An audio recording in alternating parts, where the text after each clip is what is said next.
Hi everybody, Stefan Molyneux from Free Domain Radio. Hope you're doing well. Hope you're enjoying your newfound visibility to the powers that be today. Wikileaks dropped their Vault 7 release, perhaps their most important release to date. It's confirmation of what most people knew about the government's capacity for surveillance, that they can enlist an electronic army of nearby devices to listen and record video and do whatever they want to capture whatever they want. Apparently, the only thing they can't do is hack your hamster to read your mind, but I'm sure that's coming soon. Basically reminding us that the Fourth Amendment has been turned into toilet paper for fascists. This is an example to me. I did a video like almost 10 years ago on how the internet was the greatest revolution in human communications since the printing press, since the invention of the printing press. The free market produces all of these wonderful things to allow us to share ideas and arguments and evidence and perspectives and unite the world in the potential arena of reason and evidence. Massive forward thrusting of our capacity to be civilized. We have all of this provided to us by the free market.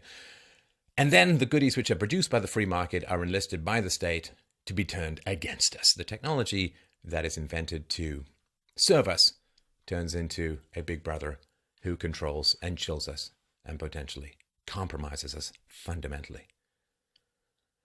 And this question of compromise is really, really important when you see people out there in the public sphere. Who can you trust? Who has been compromised? Who has stuff on who? Right? How do you know that the information being presented to you comes from an honest place or comes from a place where people have been compromised by government information about their private activities? Hell, Obama himself could have been hacked. Obama knew about all of this. I have no doubt.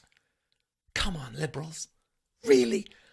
Are you going to keep defending him if he knew about all of this stuff and kept it quiet? Because this is the cycle that we live in, and it needs to be broken.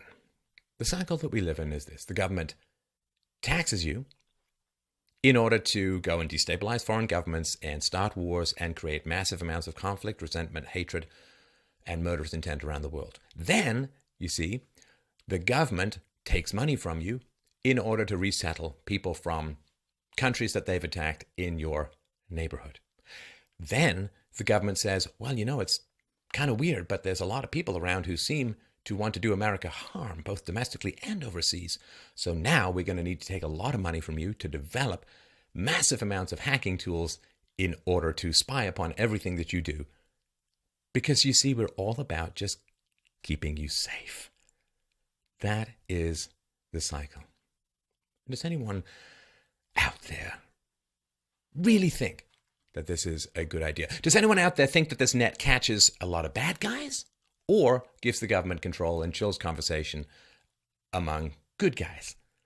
Is there anyone out there who really supports this, who really thinks this is a great idea? I mean, outside the alphabet soup of agencies playing with literally the power of the gods and playing with surveillance techniques and mechanisms that the NKVD and the Stasi could only have dreamed about. In 1984, there's a screen that listens and watches what you do. It may have come a little later than anticipated, but its powers are almost infinitely greater than imagined. And that is an important thing to remember. Is there anyone you would trust with this power?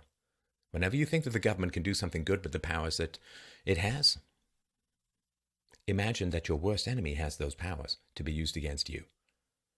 Because sooner or later, unless we push back, that will be the situation we find ourselves in.